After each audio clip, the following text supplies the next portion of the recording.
Hello, everyone, and welcome to episode number 4 of the Natural Female Muscle Podcast. Today, we are joined by NICOLA TRUELOVE. NICOLA has been on an absolutely incredible journey as an athlete.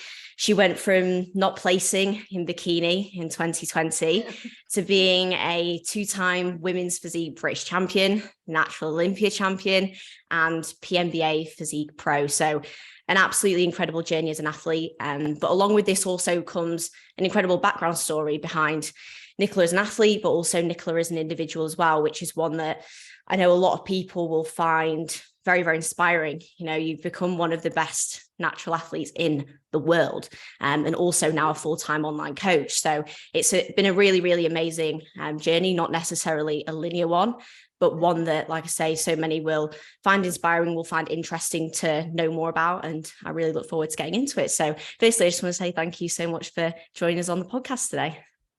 Oh, thank you so much. And thank you so much for that introduction as well, Laz. Now, I bet it's one of those things that probably sounds a little bit surreal when you actually hear all those things listed out. It just hit me and I was like, is that me? Yeah, all things that you deserve though. But I think like how I want to really start all of the podcasts is by introducing everyone to sort of your earliest context behind bodybuilding. And I think for you, that starts well before you actually started competitively bodybuilding or looking towards that. You have a really long history with training. And I'd like you to just kind of start by, letting us know how you got into just training in the first place and how that started to become such an important part of your life. Yeah, sure.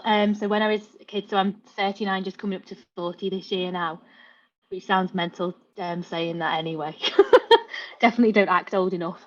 I was always fascinated by World's Strongest Man. I always used to watch it with my dad. Incredible Hulk as a kid, and I wanted to be She-Ra, basically. And I just always found it fascinating. I did a lot of sports as a younger age. I started as a gymnast, trampolining, netball, volleyball, lacrosse, literally anything that you could do at school and play like I would. I used to play footy with the lads. They used to let me go in goal and take the penalties, and I thought it was the best thing ever. I even played golf, and I became England municipal golf champion because I was the only girl who turned up, but still looked good on the CV. Yeah, I still won. It was good. And then I always kind of loved the competitive side of sport as well, but I also love being part of a team, and just training in general. I did GCSE, A-level PE, and that was my first experience of being in a gym environment. So I was 16. We had to go to the boys' school to do it because I went to an all-girls school. We didn't have a gym, and I went on a standing calf raise machine, and I think I had about 80k on it or something, and I was like, oh my god, like I can lift this. And then I was nicknamed Mighty Mouse at work and stuff because he was used to get me to carry like the heavy things, like hams from the butchers and stuff. It was very weird. But yeah, or sacks of potatoes and stuff. Sounds like I started in the dark age. I started in the dark ages. But I loved that feeling of being powerful and strong and competent, and that gave me a real confidence in the rest of life. So that was my first ever experience of being in a gym, and I loved it. And then when I did PEA level, we kind of got a bit more into that as well. Was it something that you did like once you started doing that for like your A levels? Did you start like going to the gym like relatively frequently on your own, or was it just sort of something you did with the A level at the time? It started off by going just with like my classes. But then when I started university, that's when it was something that kind of became a bit more of a choice. Yeah. You wouldn't really see, I guess, many females in the gym who weren't on a piece of cardio equipment because it was like 20 odd years ago now. It just seems nuts. But just before university, I had a very normal kind of minor car accident, and that triggered fibromyalgia syndrome in me. And that was just as I was about to go to university to do speech and language therapy at Sheffield. And I couldn't move the way that I used to. I was in a lot of pain all the time. Chronic fatigue, I remember as well. And also the kind of mental confusion that my body just didn't do what it used to do. I used to not worry about anything or think about anything. I had this kind of confidence. So to kind of have that mobility and disruption to my life overall kind of taken from me, I found it a real challenge, and I was diagnosed with a adjustment disorder as well, which is like on the mental health spectrum, because I just used to burst into tears I didn't know why, and it was because they said that I was adjusting to kind of like the new way of life, because I was labelled disabled, a disabled student. So I had to accept help, and I found it really, really challenging. But when I saw the rheumatologist, because I was diagnosed quite early on, which is really lucky, and with fibromyalgia cases, because a lot of the time you kind of just spend a long time not knowing what it is, and particularly like back then as well, there wasn't a lot of research that they have about it now. So I got diagnosed really quickly. My rheumatologist told me that it was kind of like there wasn't anything that I couldn't do, but I would just feel it more, so I should look after myself. So that kind of made me think, right, what can I do to make myself feel better? And that thing was the gym. And it wasn't cardio. It wasn't, I did do that as well when I could do, but because I couldn't really move very well, I found like getting strong was something that I really enjoyed, and I could do it, and I felt safe doing it. I wasn't in as much pain, and that's when I started, really. Yeah, that's amazing. Was it kind of almost a little bit like therapy to you at that point, where you've been through something that, although like you say it was a minor accident, it affected you maybe in a way that you hadn't anticipated at that point in your life, and came on as quite a shock, which ultimately at a point when you're going to university as well, you're probably like were you living away from home at that point too? Yeah, I was, and kind of like my first boyfriend that I was with, that all changed as well because I'd moved away. So then we'd been together for a couple of years, but that had ended. Like literally, as you say, everything changed: home life, work life, everything that you were expected to do. And then suddenly I didn't feel at home within my own body either. But the strength training, I mean, it wasn't programmed or anything like that. I'd just like pick a pin and like go for it. And I'd always have to kind of see what I could do, but it gave me that control back, and it was absolutely my therapy. And the other people that you meet in gyms as well, like gyms are one of my favorite places, because on the whole, they're full of like people who are doing something for themselves, and they see that in you as well. And it's the best environment that I think you could possibly be in that situation. Yeah. So it just regave you sort of like a bit more focus towards you, and was that sort of one of those first moments that you had that brought you back to like, this is something I can do to push myself and to like be present with me and what I'm capable of doing, after maybe feeling a little bit dissociated from that as well, with kind of everything that went on?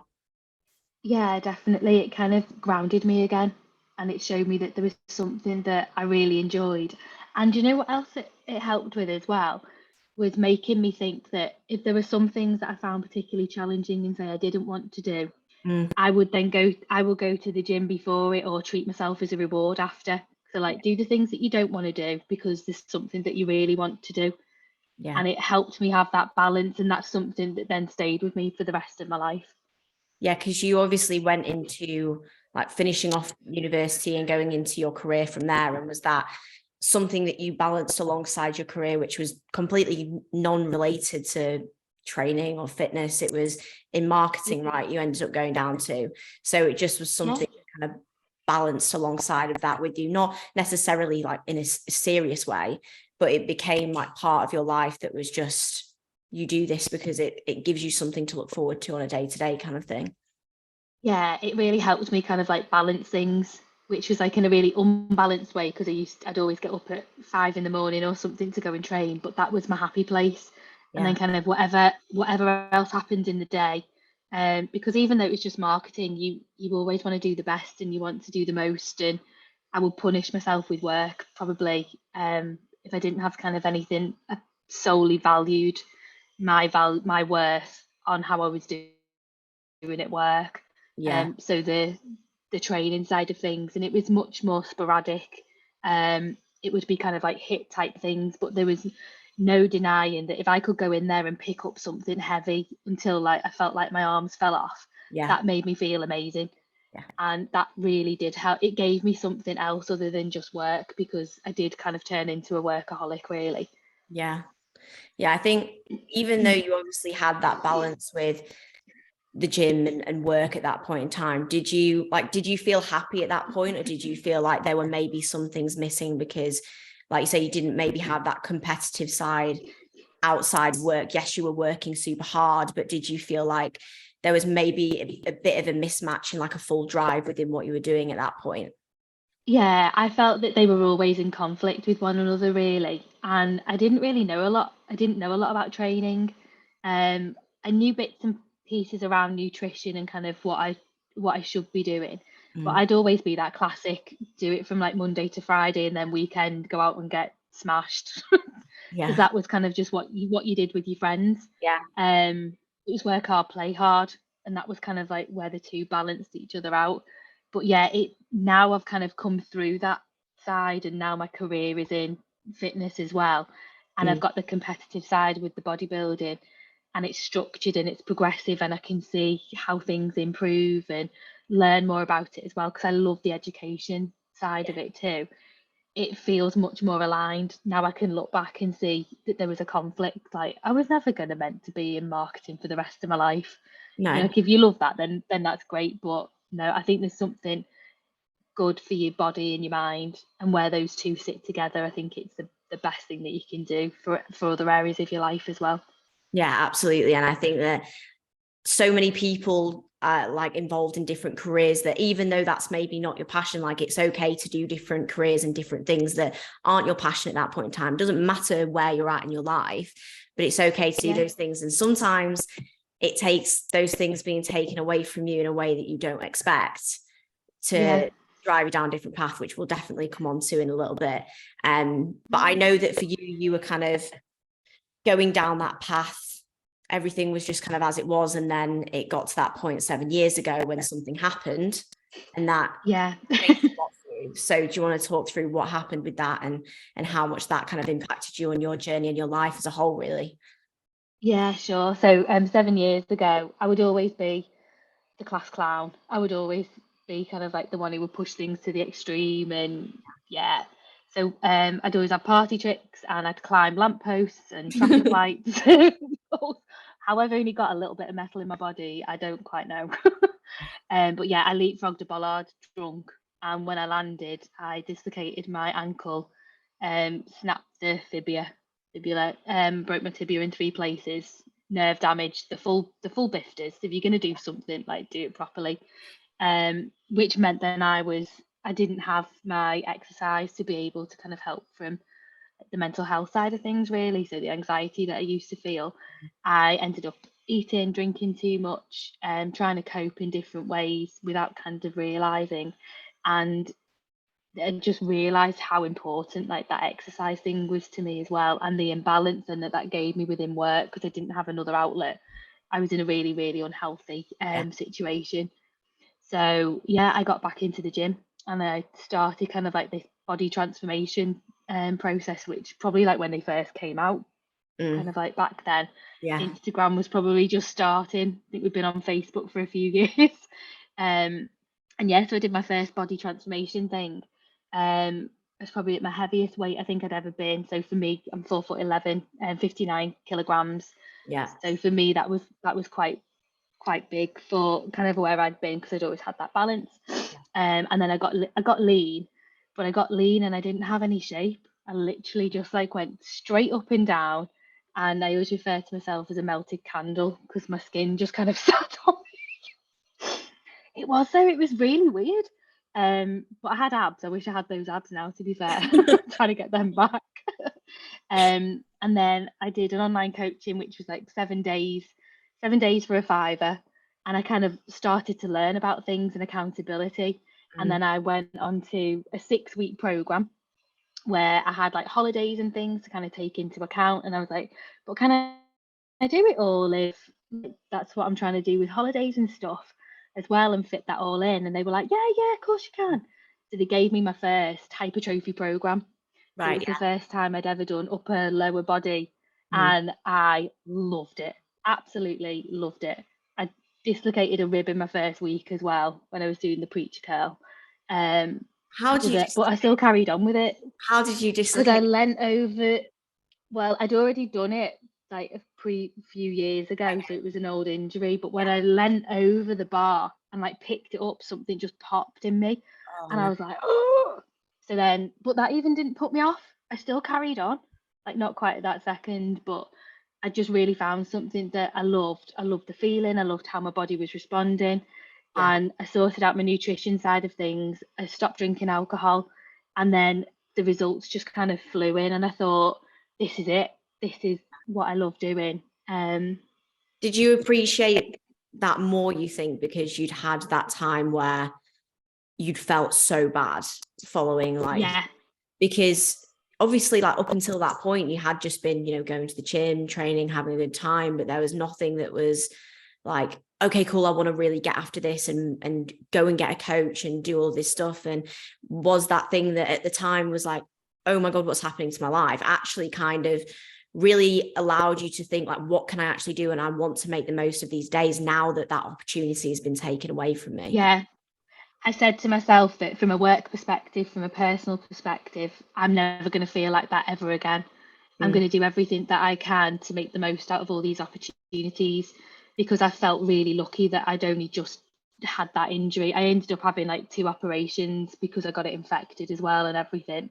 And I thought, I cannot take the chance with my health like this again. And I've got to be responsible, and I've got to be. I saw also kind of how other people would worry about me as well. Yeah. Thinking, what, because I was single for a long time as well. And I think people probably thought I was lonely, but I did quite like my own company, to be honest. But yeah, I didn't really have anything else, and then this became like my thing. And then the people that it also introduced me to, I've never met a bunch of people like it, and I'm very fortunate to have some lovely friends from when I was younger anyway. But I always felt a bit different anyway. Like they didn't they had, like they wanted families, whereas I didn't really. But this, I feel like I've got a gym family and people with different goals as well, not just from a bodybuilding perspective, but it was I felt that I'd come alive, and I just loved it every second ever since. No, that's amazing. And that obviously in itself kind of led you towards going down the competitive route, didn't it? Because yeah, you were working with the coach and then kind of transitioned over to working with another coach who took you into your first prep, which was in 2020. And that was the prep that, as I mentioned at the start, you did in bikini at the time. yes. So very interesting one. Do you want to talk me through how you ended up going into that prep, like where that came from, where your decision to compete actually like arose, and why you ended up also how the experience was in itself, but why you also ended up, doing the shows you did, and we can dive a little bit deeper into how that obviously shaped you into actually being the athlete that you are today as well. Yeah, sure. So this was like a different coach on an online program who had competed with UKDBA up in Scotland. I think she'd done figure and won. So it's like I saw her come on board the coaching thing, and it was something bodybuilding always fascinated me. Yeah. But as my career in bodybuilding will show, I had no idea what I was doing. No idea what the different categories were, and kind of like the level of musculature or leanness or anything. Didn't have a clue.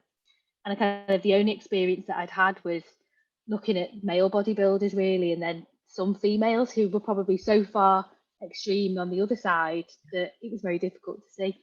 So yeah, I just said to like the head coach, I was like, do you think like I could do a bodybuilding, like a bikini competition? Because I thought, well, because it's my first competition, you have to start in bikini and then work your way up. I thought that's just the way that it went.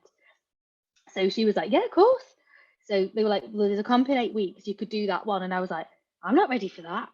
So then I ended up saying, and I didn't really know why I wasn't ready, but I was probably just scared. 8 weeks so then isn't a lot of time. And the thing with the prep as well is it's not just physically getting in shape, it's mentally being ready to do that as well. Yeah, I think also I was probably thinking it from a financial point of view as well, because I'd heard that bikinis were really expensive. You had to buy shoes, and then a friend had done it a few years ago, and I was always fascinated by it when we worked together.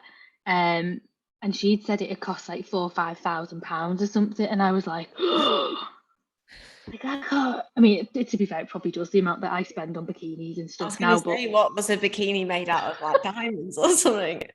I don't know. I think she did it as a whole package, like a transformation type thing. You include like the coaching and your gym membership and all the things. It does add up, doesn't it? But yeah, but it's nice to kind of know on a smaller level, just chip away at it rather than don't ever add it up. But it's all worth it anyway. it is. Yeah, so I ended up prepping for it was the PCA first timers, which was going to be like a practice show in the April. Yeah. That was April 2020. And then the real goal was to do the natural one with the UKDBA. That was their novice one. Was that did that show then end up still going forward even though it was the COVID year in 2020? Yeah, they ended up doing it in September within a week of each other. Okay, yeah. So that's the spanner in the works with everything. Yeah, I was 3 weeks out, fully shredded, ready to go. Yeah. And that was my first ever prep experience. I think my bulk was 3 kilograms because we were doing a lean bulk.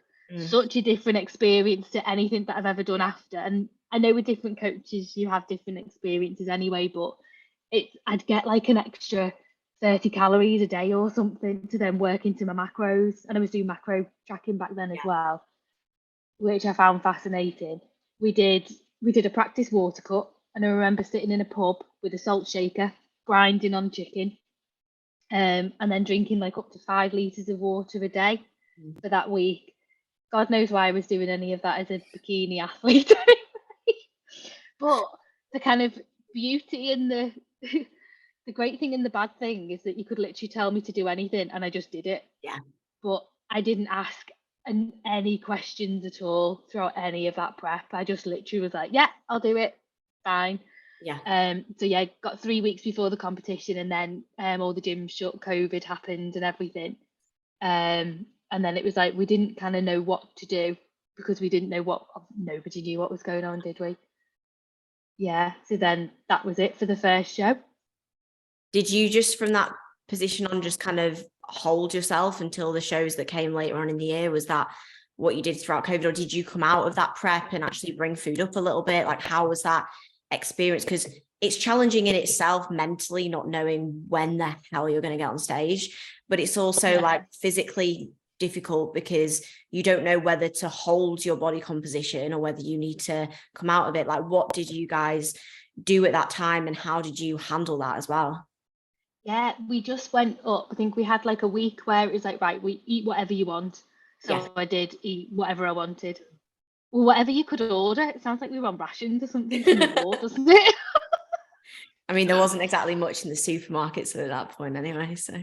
No, but the only good thing is that because I'm intolerant to gluten and dairy, nobody was going after no one was after the free from cakes. So I was fine. I was good. I was like in Sainsbury's, whack. So what we did was we gradually increased, so kind of like a really slow reverse diet out. And I think more information came through probably in like the July, August type of time. I mean, I probably put on about 2 kilograms or something. Yeah. Like that was it. Oh, but what I did do, which I thought was really funny, I can't remember if I shared this with you before, but because I was part of like this online community thing and we were all like supporting each other. Yeah. I ended up doing my on the day that I should have had the show, I ended up doing it in my conservatory anyway. So I put 2 layers of fake tan. I hope I can find the video one day, I put Beyonce on, put my bikini on and 2 layers of fake tan. Oh, it was hilarious. And then I put it like in the group coaching video. So yeah, if you put that, hopefully you should see differences next to my competitions last year. But yeah, so we slowly reversed out, but went up probably up to about 200 calories. And I remember having like my first carb load, which was an extra 50 grams of carbs. When you look back, you just laugh. But you know what you know at the time, don't you? Yeah. And then started to kind of hear that shows might come back for September. So it was like, right, okay, like let's dig again.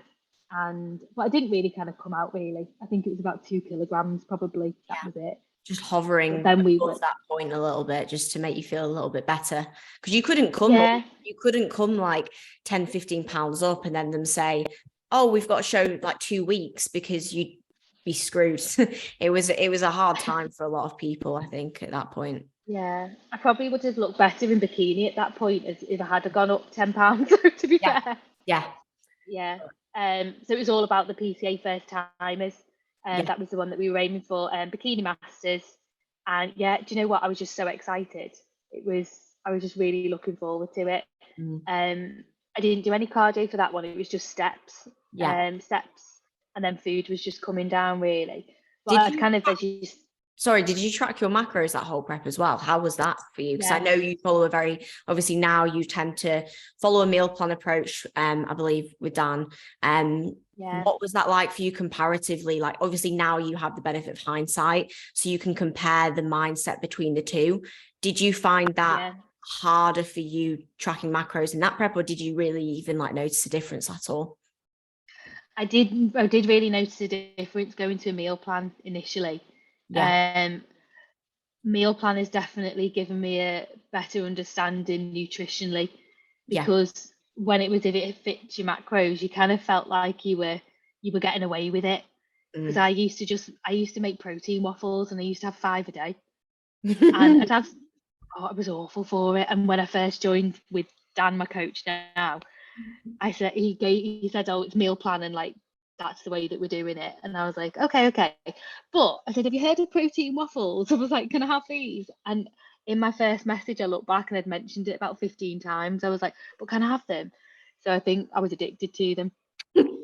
It's just probably not good. It's the quality of food, isn't it? Like, I had this conversation with Zena actually, because she does like macro tracking, and she's kind of always done it. And she kind of admitted to me that in her first prep, she was having like a few things within there that she probably shouldn't have had because they fitted her macros. But then you start to kind of learn you need to be able to understand quality foods and like structure of setting things up before you consider just macro tracking. Because as a physique athlete, you can't just do if it fits your macros, because the quality of matters. I've definitely seen that is something that works better for yourself, for sure. Sorry, I just wanted to kind of cover that, because I know a lot of athletes are always interested, because so many people use different approaches. But I think it's nice to hear, reasoning why certain people prefer different things as well. Yeah, I really do enjoy the meal plan side of things now, and I found it difficult to adjust at first, because I thought that foods were kind of being taken away from me, and maybe the food I really now see as a fuel, and I want to be the best athlete that I can. So I will eat whatever I need to do to get to that point. I don't want to feel like I've managed to be able to do it by eating a bag of Haribo every day. Like it'd be good for part of your workout and everything, but no, like part of the pleasure for me, I think, is the pain, which sounds a bit odd, but it's like I feel like I've earned it. Yeah, well, I think that all bodybuilders like a little bit of like pain and struggle. Like, we're all got a little bit of something going on there that some people might think is not quite right, but that's okay. I think it's more so like in this position that you're in now as well. It's just you want to look back at an off season, a prep, whatever it may be, and be like, okay, cool, I did everything in the best way I know I possibly could have, rather than being like, I got a great result, but I know I kind of scraped the barrel a little bit there. Because if you don't get the result that you want, then it's like, I could have done this, and I could have done that better, which is, and absolutely. And I think my first ever stage experience, I was stood behind stage, and I thought, hand on heart, whatever happens, I've done absolutely everything that I could, and so I'm just going to enjoy it.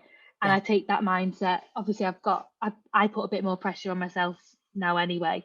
But I know that as long as I've done everything that I possibly could, and I'm happy with what the effort that I've put in, the result will be what the result is. And now it's just about making improvements. So it is me against me. Like, don't get me wrong, like, I want to win and I want to kick everybody's ass. I want to be an absolute unit. But I'm not in full control of that at all. And I really appreciate the effort and the experience that everybody else has. And I think that's what you find on stage as well, is that when you meet everybody and it becomes more of a community, Yeah. you respect everybody. Everyone's got a story as to what has got them into this and has kept them in it as well, I think, more importantly, and gives you that drive and that challenge. Yeah, you definitely gain like a level of respect for the other athletes on the stage as well. Yeah. I think sometimes we all get into like a little bit of a prep hole and we're like, I need to win, and if I don't win, it's going to be the end of the world. But you know, at the end of the day, if you get on stage and next to somebody who is incredible and you speak to them and you understand what they've done, you gain a level of respect, just like somebody who maybe places second to you would be able to yourself as well. But obviously your first two shows were very different to your shows.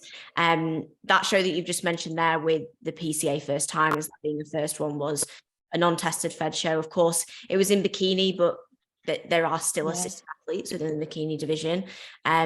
What was that experience like for you with the PCA? I know you've obviously not competed with them since, but how was that show? How was that outcome? How did you feel after that day in itself?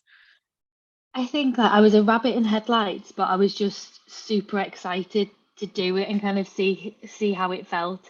A couple of people that I knew had done it before, they told me that they didn't really enjoy stage day. Okay. They didn't enjoy being on the stage. They enjoyed all the rest of it.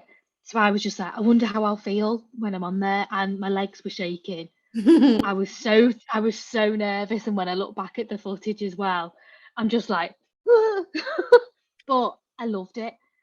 I was like, I'm proud of what I've done and the lovely people that I met throughout that process as well. And then we'd only been like Instagram friends and then met them on stage. It was really well ran.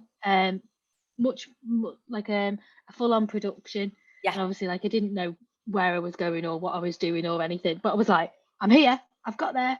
I spent all day running around Birmingham because back with the COVID days, you had to go all different places. Oh yeah. So I'd done about 20,000 steps on competition day as well. That's a great show protocol. It is, yeah, it really works. So then I had that experience. I came second. I got an invite to the British finals, and I just felt on top of the world. And it was to do with that result as well, because I could also see how I stacked up against other people. I saw why the girl won, who did, and I was like, it gives you that kind of like respect and that balance. And I don't even train with anybody, so I'd never had that experience of standing next to another bodybuilder. So then to see the differences, so yeah, that was like a massive high. I had so much kind of like encouragement and support from everybody who I've met along that way. And it was lovely. And then the week later, I'd also moved house this week as well, because I like to do things all in one. You like to add more stresses to the prep where possible. Challenge yourself more. Just makes it more fun. If you don't break, it means you could have done it. And then the week later, so this was like the one that I was most looking forward to, because this was the original goal. I turned up and it was a lot smaller.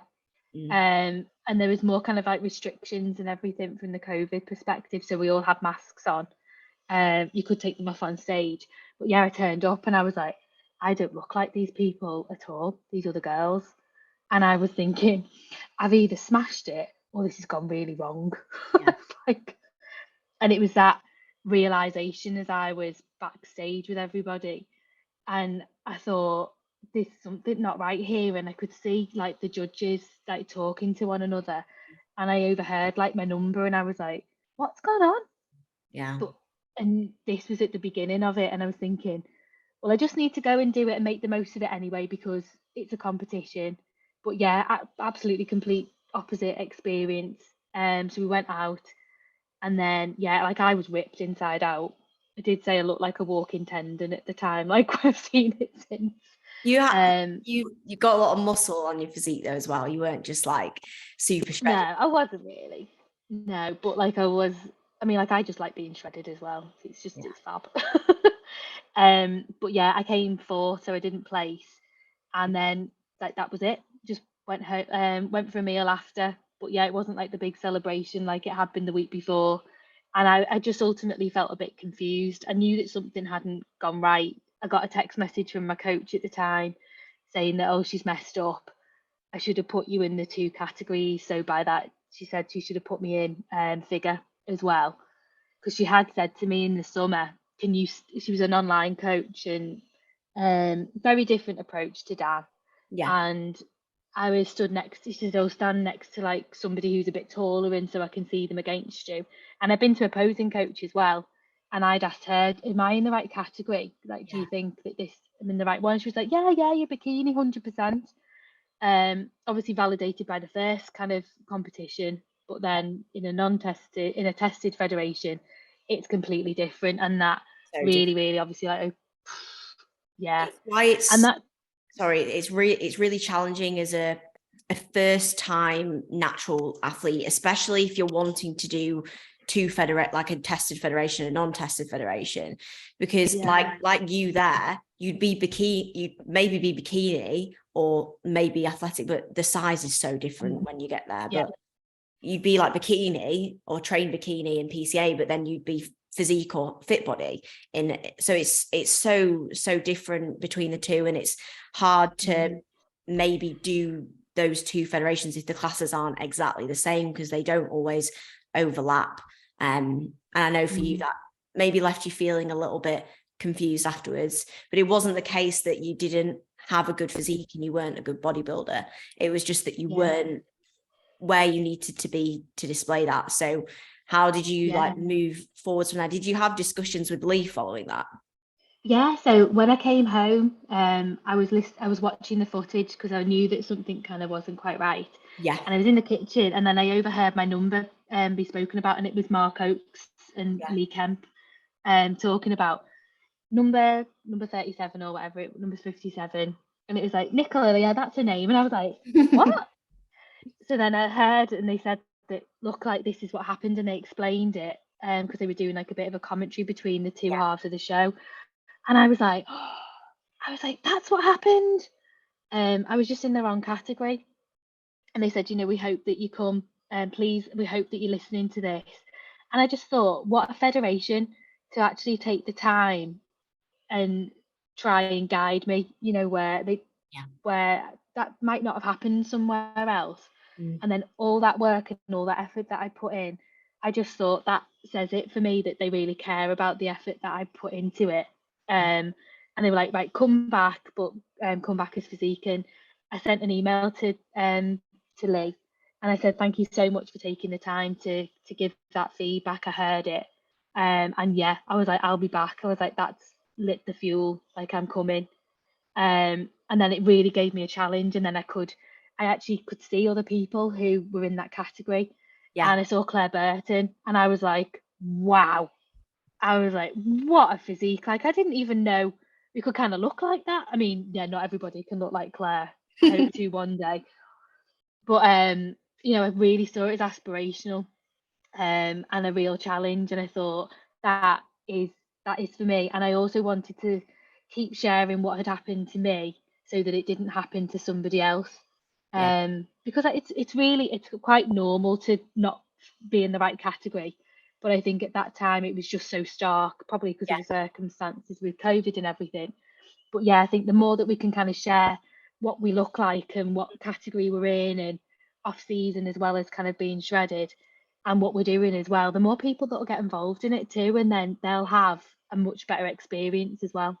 Yeah, I think even over the past few years, the awareness for natural bodybuilding as females has picked up quite a bit more, and you have done an amazing job at kind of displaying women's physique, like massively. Like, so many people now will know, and they'll think women's physique and they'll think of you because you are the 2-time British champ. You are like one of the best, you are the best women's physique athlete in the UK and have been for a few years. So it's like now people know what that looks like. Whereas like you back then would have loved to have seen somebody in your position and been like, oh, okay, that's it. That's where I need to be. I think it's continuing to promote that and putting the platform out there. So like somebody who could have been in a position like you, doesn't know where they fall, can be like, oh, okay, I've heard Nicola's story, and now that's maybe something that relates to me. And you always put that information out and share that. And like, you do an amazing job at sharing that on your Instagram and getting that out consistently. And I know that will help a lot of people as well. But yeah, of course, leading on from that season, you had to figure out what you wanted to do moving on from there. You're like, okay, I actually have this goal that I can start to work towards now. So how did you kind of pick yourself back up from that? And what were the steps that you took from that point to get you towards that next goal you wanted to go towards? Yeah, so I had a couple of weeks off. That's when I had my breast augmentation as well, which I'd had planned in for the summer. I went above the chest because I obviously wanted to still be able to train and get back into the gym and everything. A couple of weeks later, I got Dan, my new coach, because I'd seen that it was actually a recommendation from someone I worked at Sophology, which was a bit nuts, how that all kind of like came together. So that was my job at the time. Big side, huge, opposite end of the human spectrum to me. But he was a bodybuilder and he knew Dan, so he messaged him. And then, got to working with Dan. And then we had another lockdown. So it was all home gym again and all that fun. And he gave me a completely different split, completely new exercises. Was like, okay, right, we need to work on V-taper, basically put more muscle on all of you. Let's see how much muscle we can get. And then we'll go for the competition. At that time, I was still thinking bikini for the PCA Masters for PCA. I was like, I want to make the most of having the British final invite and do the two. I was like, what do you reckon? Because I thought, well, I've already got the bikini, do that. But then as soon as I had my first figure posing session for Physique, I just fell in love with it. I was like, for me, it's about presenting the muscularity, but in a feminine way. And everything just went towards it. So meal plan, built up food quite a lot. Went from 44 kilograms on stage, 44 kilograms on stage, right up to 56 in the April, back in the gyms as well. So this was my first proper gym prep as well. And that was probably like half a gym, to be honest. And then, we did a 20-week cut to do the Heart of England show for women's physique. And I think that's got to be one of my favourite ever shows, just because it was full of people as well. The atmosphere was amazing. And like when I won, that was just the cherry on top of the cake. It was, I felt like I was where I should be. And meeting everybody as well, because I think I'd seen you online and then with Hannah as well, and I'd listened to your because you had a podcast back then as well, didn't you? And I saw like Hannah Wares as well, and I was like, I know you from it, like from your podcast and everything. I was a proper little fangirl. But you guys are really aspirational to me, because I was watching what you were doing, and like Ali as well, who competed in bikini. It just, I felt a part of something, and that I was doing something to contribute to that as well. Did Heart of England, won that, and then went through to the finals. I think it was like 4 weeks later. So then that was all about, we were going to hold condition, but we decided to take it a little bit leaner as well. So I think that was my first master prep as well. So before that, I'd never done any cardio. That's crazy. You're best friends with the Stairmaster now. I love it. Yeah, it's a weird relationship we have. I don't miss it now. No, I bet. Having a nice break. Yeah, so it was also an introduction to lots of different things. So like carb cycling I'd never done before as well, and then kind of like replenishment as well. We didn't do any water loading, funnily enough. That wasn't necessary this time, but it was bikini. But just a whole new, everything was new. And then after I won the British finals. So that's when I got the invitation to go through to the Worlds at that time, which was I just was pinching myself. I was like, I can't believe that I get to do this, and I get to travel with and represent my country abroad. And I'd also seen the earlier on in that year, the Natty Generation about the Natural Olympia. So I'd watched it, and I was like, that's my goal. I was like, by the time I'm 40, on my 40th birthday, I want to be in Las Vegas on the Natural Olympia stage. And I wrote it on my board, and that was the vision. Then I was like, oh my God, I've got the chance to go like this year. I was like, I've got to go.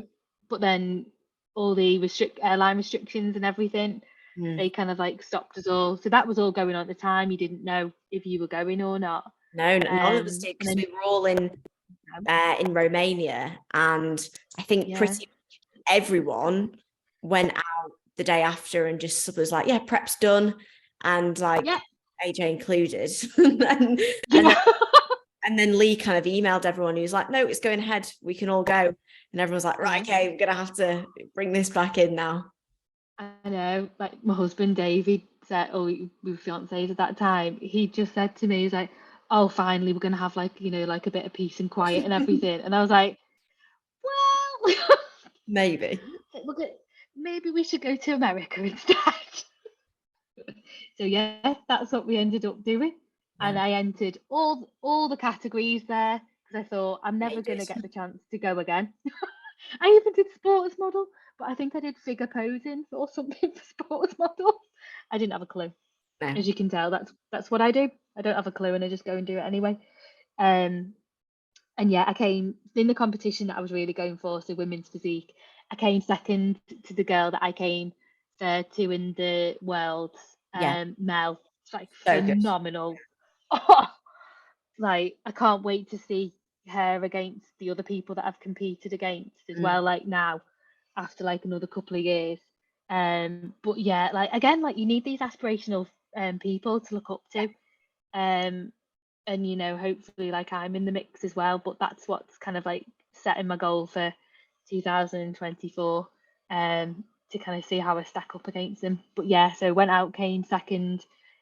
She won the show, and then went on to turn pro the following day, and she won the pro show as well. So good. Yeah, phenomenal. Was that all a little bit of a bit of a pinch me thing, because you kind of always want to win, and I know you want us going to those shows and win, like with the finals and with the Heart of England, but you never ever once came across as someone that was like, yeah, I expected to kind of win. And like you want it, but you didn't really anticipate it. And you could tell that you were genuinely like elated by that. And sometimes like you see people win and they're kind of just like, they don't seem like it means anything. And like, you could tell how much that meant to you. And I think you did an amazing comparison of this on your Instagram, where you actually showed the comparison of you not getting the placing at finals in 20 to winning the Heart of England. And you see the difference in emotion.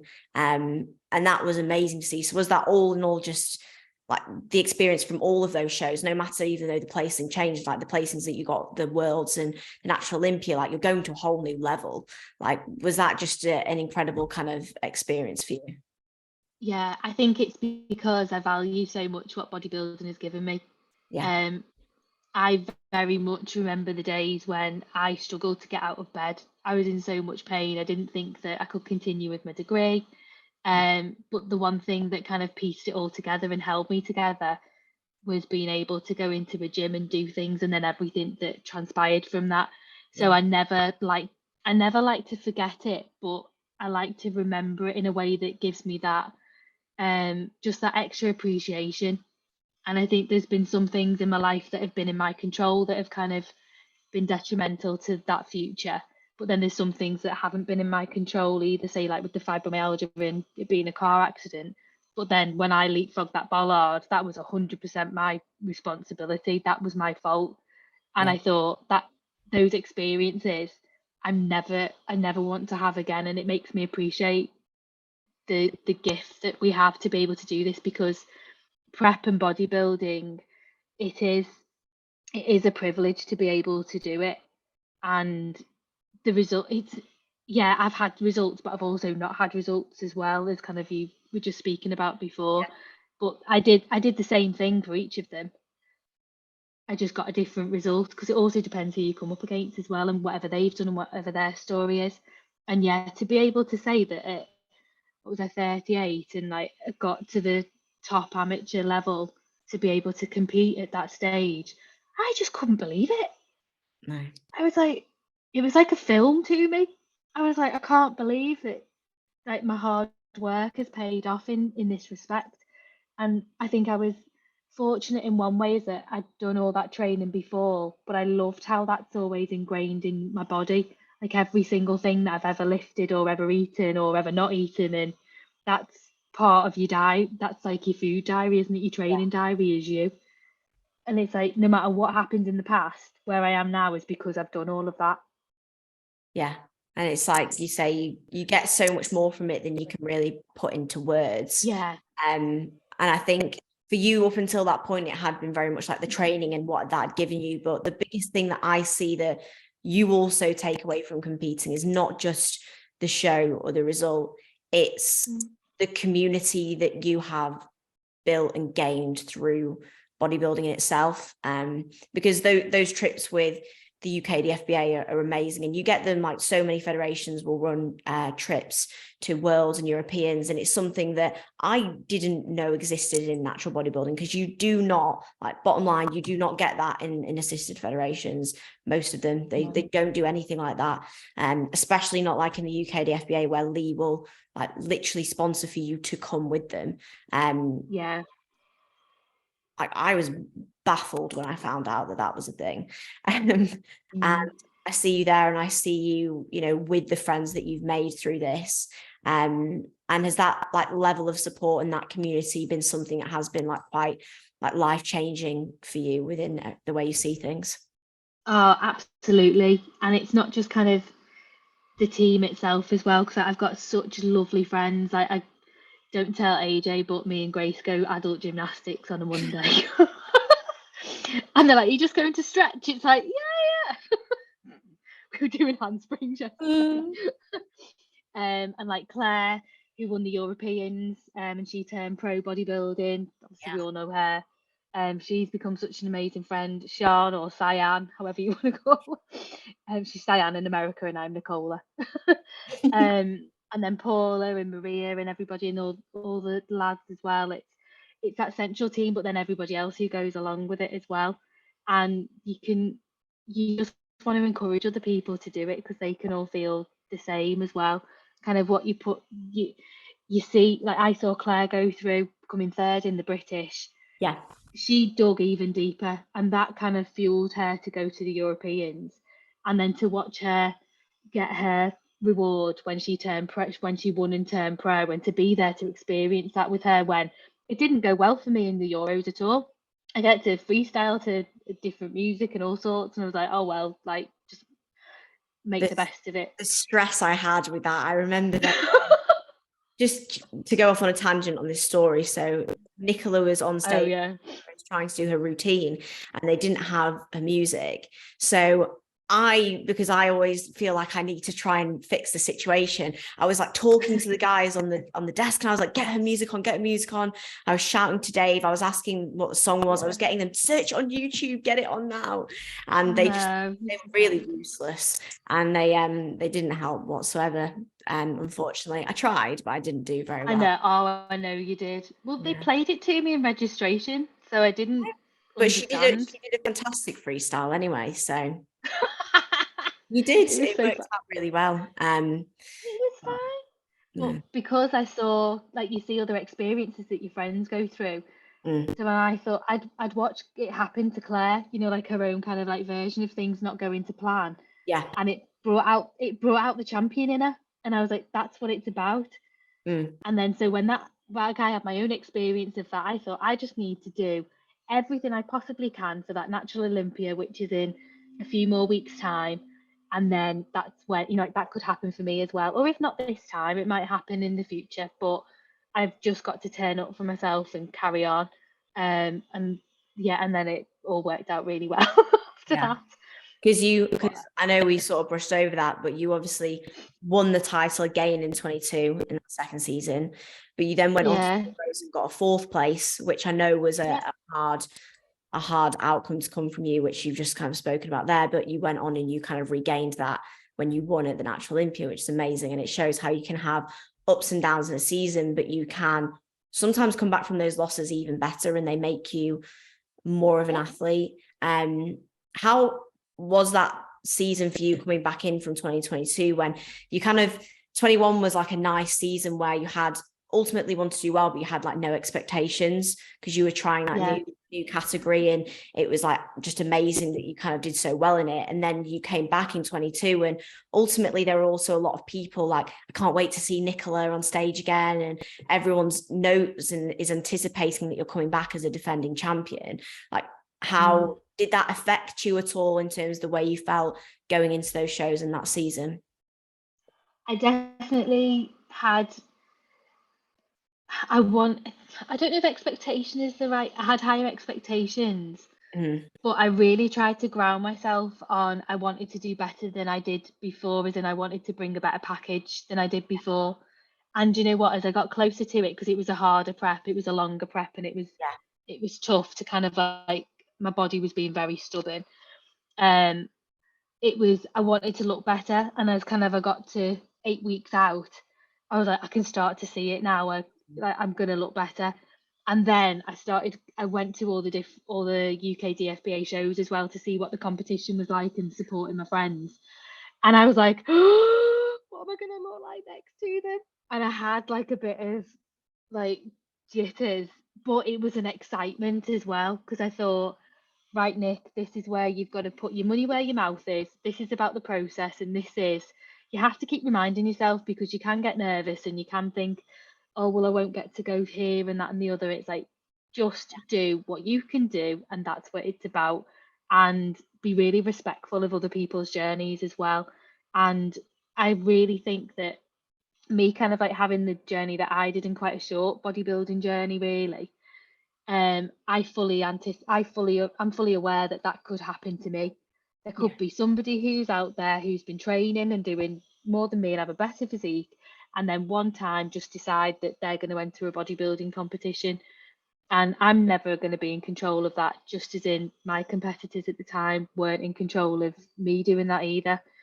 But that keeps you on your toes, and you take that into every set and every rep that you do, and you're like, right, I've got to be my best, so that if I do come up with somebody who's like in that realm as well, which will inevitably happen, I know again that I've done everything that I can. But yeah, I was nervous, but then I thought, what can I be nervous about? I've done everything that I can do. I just have to see how it goes.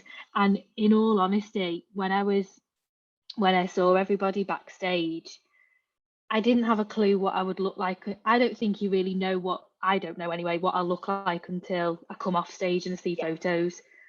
So you can't really worry about it. You just enjoy it and be proud that you've managed to do the prep and get into the condition that you have, with everything else going on in your life as well, and that you've managed to earn your place. Because this one, I didn't have a warm up either. It was, just straight into the finals because I'd won the previous year.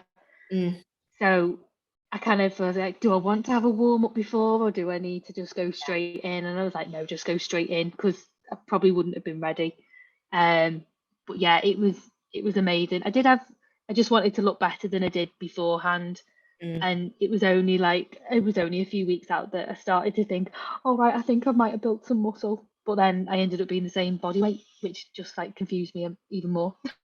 It's hard though, because especially as a natural athlete, you sometimes don't see that progress until you're literally on stage. And like for yourself, you were the same weight on stage, but you were probably leaner and looked bigger. So sometimes it's like comparing shots. Yeah. Visually, if you are the same body weight and you look better, like you have undoubtedly improved. So you knew you'd made that progress, but like you say, it was a hard prep. Like for anyone who didn't follow Nick, like during that prep on her Instagram, like the cardio was high, food was low. She got married, she went on a honeymoon, she got a dog. There were a lot of things going on, and a lot of things that a lot of people like definitely really struggle with. And I know that you're very aware that it's kind of just part of it. But how do you, and like what's your best advice really for people when you are going through those days when you do feel like trash, you do feel tired, and you've got to do an hour or whatever it is on the Stairmaster, and you've only got a very small amount of food to eat for the day? Like, what is it that kind of drives you through that and pushes you to keep pushing? I think that when you get into your prep, I like to remind myself that I've done I've already done half of the work, so I Yeah. don't want to let myself down by not doing the prep side of things. Mm. And I think the accountability as well. So I like to post it all on Instagram as well, because that holds me accountable. Yeah. And it kind of like, I really want to do the best that I can possibly do. And I use timings a lot as well. I think, well, this time is going to pass anyway. I know that for me, I've worked out it's trial and error with different strategies. If I ever left my cardio till later on in the day, I would feel like a dog's bum trying to do it.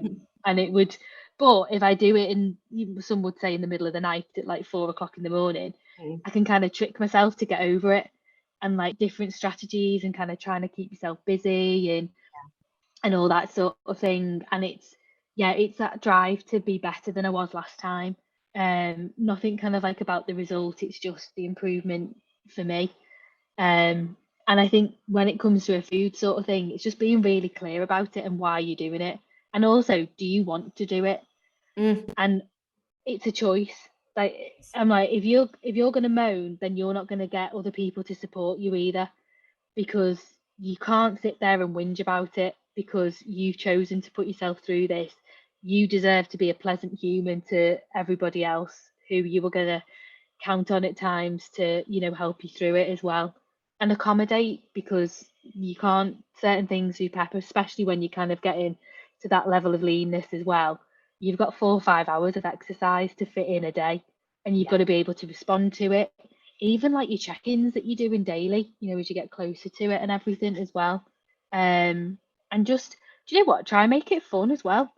Like, you can laugh at yourself when you're hanging off a stairmaster thinking, oh my God, how am I ever going to do this? And I like to think that you only have to prove to yourself that you do it once, because then I'd have like arguments in my own head, which is going to make me sound like I'm not very well, but I'd be like, right, yeah, we're in a safe place. It's like, well, you did it yesterday, so what's different to today? Mm. And some, like, being honest with your coach as well about how you're feeling, Mm. but again, trying to give them the tools and the information that they need from you, rather than kind of like any of the emotions that can go around it as well. So like segmenting it and thinking, right, I'm an athlete. Would an athlete moan about doing this work? No, because it's all towards the goal. Yeah. Understanding why you're doing what you're doing, and kind of just trying to enjoy it as well, and like having a nice environment at the gym, and people spur you on like it's amazing, and they'll be like, you might feel like death, but when you start seeing different lines coming through on your body and everything, you're like, right, that's why I'm doing it, because I need that. I need it to drop. I need to see the next bit. I want to win. Having loads of different reasons why you're doing it and making that really, really strong, because it does test you, but there's no test like it. It's amazing. Yeah, you've got to make sure that you want to do it. Like, say, it's a choice. That there's no need for you to, I think ultimately we all learn from different like experiences, but you definitely learn as you like mature more with it and experience more, that it is just an opportunity for you to, yes, face those challenges, but also enjoy them. And I said to you before we started recording how, like Nicola was saying, this is the first time we've actually ever spoken or like seen one another when Nicola's actually not been in prep. Because I've only ever prep, but I said how, no matter whether she's in prep or not, she's still always so lovely, still always has so much energy and seems like she's just having a good time. And I have learned in myself a lot from that, from being at the shows, coming with you guys to the Europeans, the Worlds, the Natural Olympia, and spending time with you, Claire, all the other athletes, and being like, yeah, you're a bit tired, but you're just enjoying yourself. Like, you're not taking yourself too seriously to the point where you're kind of not enjoying the process, or you're just telling yourself that you feel like crap and making it unenjoyable, because ultimately you've chosen to be there and it's an experience and it's something for you to get out of it. And I think a lot of people forget to enjoy bodybuilding at points, like when it gets to like a week out or 2 weeks out or the show day. It can get in your head a little bit. When you've been lean for a long time, your head can start to play some tricks on you. Ultimately, getting into real stage condition like you do, you have to want to do that. because it's not fun at all points, but it has to be something that you really want to do so that you can get through those days that do feel unenjoyable. Yeah.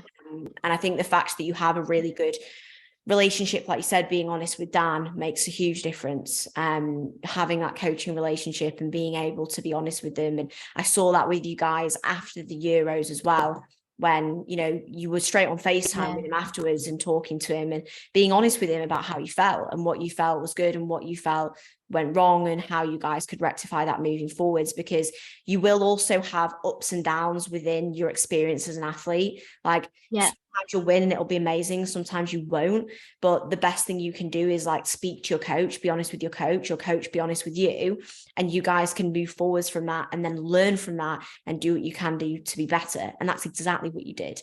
And I know that the both of you as well will have benefited so much from that experience where, you know, okay, this happened, but we know we don't want to do that again. And that's good, because we know we're not going to repeat that same thing and we can do things better. And it's making, I think, if you've got a long prep as well, break it up into stages. So you think, right, and that comes with experience, but that also comes from asking questions as an athlete to your coach as well. And it's setting some expectations, because I've now found that, say, like, it can take me a bit of a while to get going with the fat loss.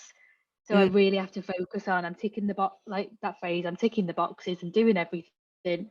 I know that it will happen, and it will come off, because it has to. It's just science, isn't it? You have to, as much as you can, take the emotion out of it. It's not like a normal diet. No. It's definitely not like a normal diet. But you're learning so much as you go along, and it's fascinating to see, like, okay, what works here? Now do we need to drive into it?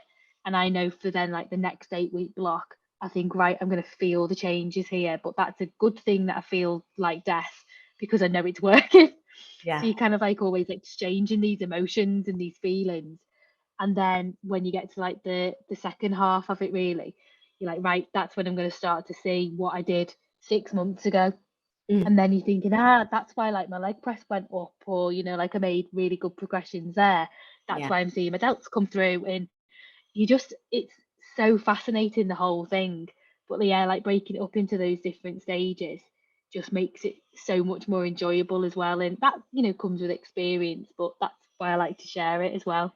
And then kind of going back to what you were saying around from the Euros over to the Natural Olympia, and that conversation Dan and I had, and we were like, right, it's taken us we were about 28 weeks up until that point from prep. It's like, we're not going to be in this condition for like another 2 years. What else can we do? Like, what should we try? What's the best thing that we could do? And it was like, right, get super shredded, like, go for it. And it was fun because I felt partly in charge of it as well, but it was a collaboration with Dan. And I think that also comes with staying with your coach for long enough as well. Like, they do get to know what your body is, how it responds, and then how to get the best out of it. Because bodybuilding isn't you've just got to be the best that you can be.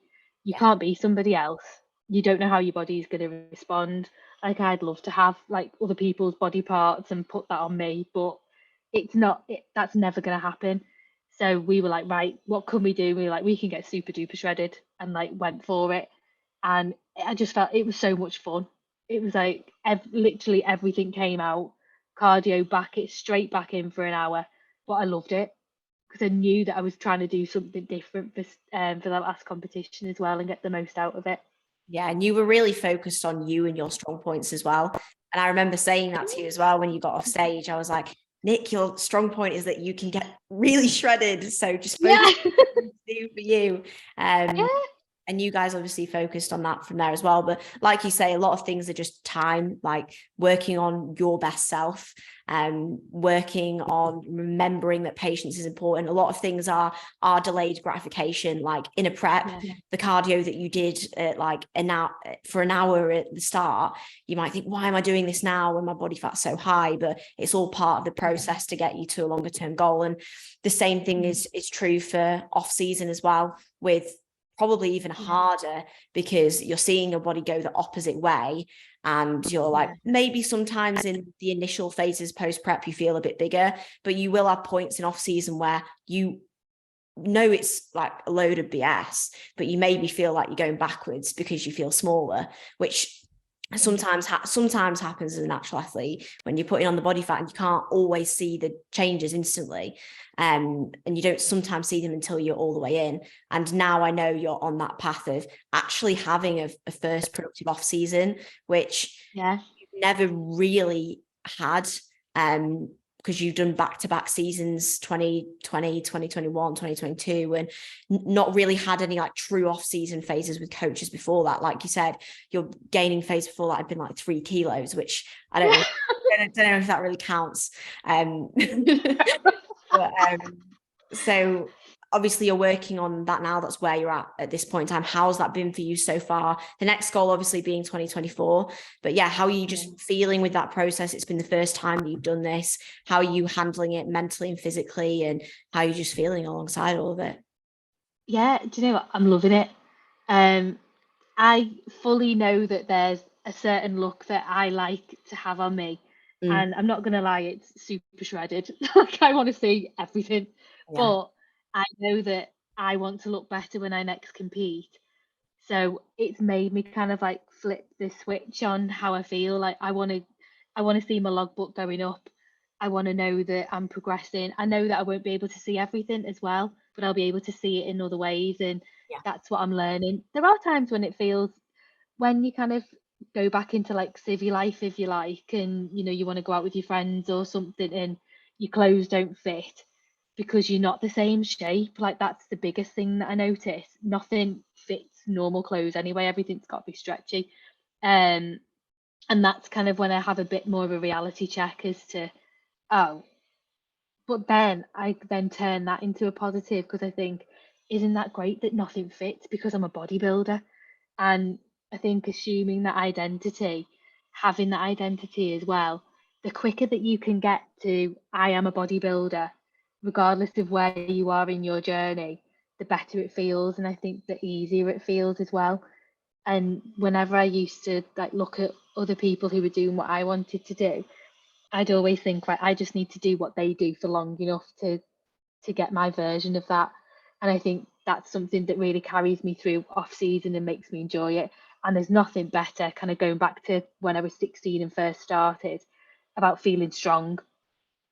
Like that's probably the thing that I miss most about prep, is that I end up with like probably not even any weight at all on a leg press. Like I can't leg press to save my life. And then I see you guys all putting plates and plates on, and I'm like, oh, I'm crushed.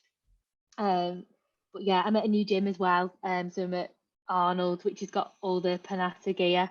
That when we went out to flex in Budapest, and that glute kickback machine is just phenomenal. So I'm thinking I can't wait to see the results of that like later on, when I cut. So we're going to be, I'm 13 kilograms up from stage weight at the moment. Nice. From a morning.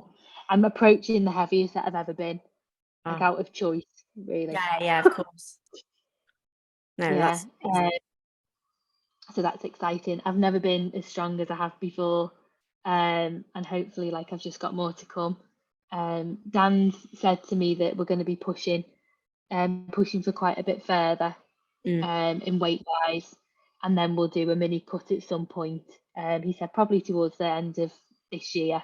Yeah. And then bring it back down and then go again, and it will be aiming for a show probably it'll be the October. I think it's the UKDBA do a pro show, because there's a few of us now in women's physique. Yeah, and might be a couple more after the Worlds, hopefully, that's in June. So I'll be there supporting and cheering people on and being a part of it from that perspective, which that'll be interesting. But yeah, I know that with bodybuilding, you've just got to be patient and you've got to bide your time. And kind of the more time that you have, well, like kind of the off season that you're going through, the better your results are going to be at the end of it as well. And then it's just exciting to peel it off and jump back on that Stairmaster. No, absolutely. It's just time, but it's so nice to hear how you feel so good in this phase. And I think that because you spent a few years kind of actually finding your feet in bodybuilding a little bit, like wanting to figure out where you want to go. Now you've almost like been able to come back to your root a little bit, like you said, at 16, just enjoying that feeling of being strong, and then being able to have that in combination with now your competitive passion is amazing. And I know that will only elevate you as you come into 2024. And I really look forward to seeing it. I know it'll be a really, really good prep. So that'll be thanks. Yeah. exciting to see. But yeah, I just want to say a huge thank you for joining us today, Nick. It's been lovely to obviously have a catch up with you, and also just hear more about, you know, your journey in itself, because I know we've had like the briefing or discussion, but it is amazing to hear all of that stuff that has gone into making you the athlete, but also the individual that you are today. You know, you've gone from so many different points in your life to being where you're at now. And it really is awesome to hear you've got there. So yeah, thank you so much for sharing that with us. Oh no, well thank you for having me on here, but also for your support throughout all the shows and everything, and helping me pump up backstage. And you know, just like that's the thing with bodybuilding, you want people to achieve their goals. Like it's weird because it is competitive, but it's only competitive with yourself, really. Yeah. You're always just trying to, and you want to see somebody do the best that they can possibly be, because also you want to beat people who are the best. Yeah. Or be beaten by people who are, you know, clearly better than you as well. It just keeps you going, doesn't it? It gets you in that gym, and it gets you training and pushing for those extra reps and stuff. So no, it's lovely to share that with you. So thank you. No, you're very welcome. So thank you so much again. If anyone wants to find Nicola, you can find her on her Instagram at nicola.truelove _PNBA _pro. Nicola also has her own coaching as well that you can look into, which I believe is called Red Rabbit. Is that right? Red Rabbit. Yeah. Red Rabbit coaching. So make sure to have a look into that as well. She's done an amazing job in terms of really throwing herself into that as well over the past, been about 6 months now, hasn't it, really, that you've been doing that full time. And it's amazing to see you just doing all the things that you're passionate about. So yeah, make sure to have a good look at Nicola on there. But yeah, thank you so much to everybody for listening today. As always, if you are listening on Spotify, if you can give us a follow, that would be fantastic. If you're listening on YouTube, if you can like and subscribe, that would be amazing as well. But yeah, thank you so much for listening, guys. And as always, we'll be back again with another episode next week.